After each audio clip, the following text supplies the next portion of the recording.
Well, it is so hard for me to say this, Mary, but we only have one more week together. I can't believe it myself, Mark. You know, wow. Before we let you go, though, we want to know all there is about your 29 years hosting Entertainment Tonight. Got a month? I get the point. A lot to talk about there, a lot of moments to celebrate. Let's start with you on tour with Michael Jackson. You ready? Because it's time to celebrate Mary Hart. It was an extraordinary, completely exclusive experience that I had worked a long time on setting up. Somebody had come to me early on and said, Michael watches E.T. every night.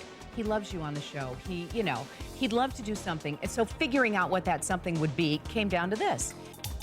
This was an invitation to join him in Florida as he prepared for his Bad tour.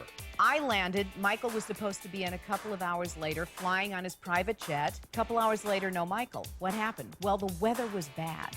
And it turns out, Mark, that he had that night talked to his astrologer or psychic, and that person had said, no, you shouldn't fly. You should definitely not go there yet. I waited for Michael Jackson for 2 days in Pensacola, Florida. I don't know if I ever told you that story. I've never heard that story before. It's a pretty awesome lighting setup.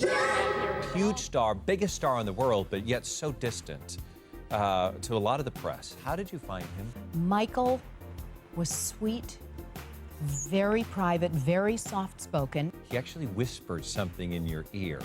Do you remember what it was? He would lean over and he would whisper things into my ear. And it would be such nice things like, I'm so glad we're doing this. I'm so sorry, I'm so shy, I can't talk on camera. But I love you, Mary. I'm really glad you're here. I didn't know this, but I found out that you had a private dinner with him. After that first concert in Kansas City, we had dinner together up in his suite, and it was just Michael and me for 2 hours. He'd flown his private chef in with him. He loved Indian food.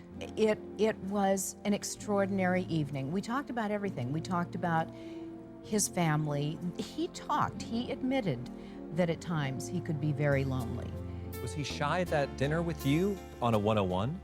He was soft-spoken. Sure. He was a little shy, but he was much more comfortable because it was just the two of us. And it was an absolutely delightful evening. Boy, have I been blessed through the years.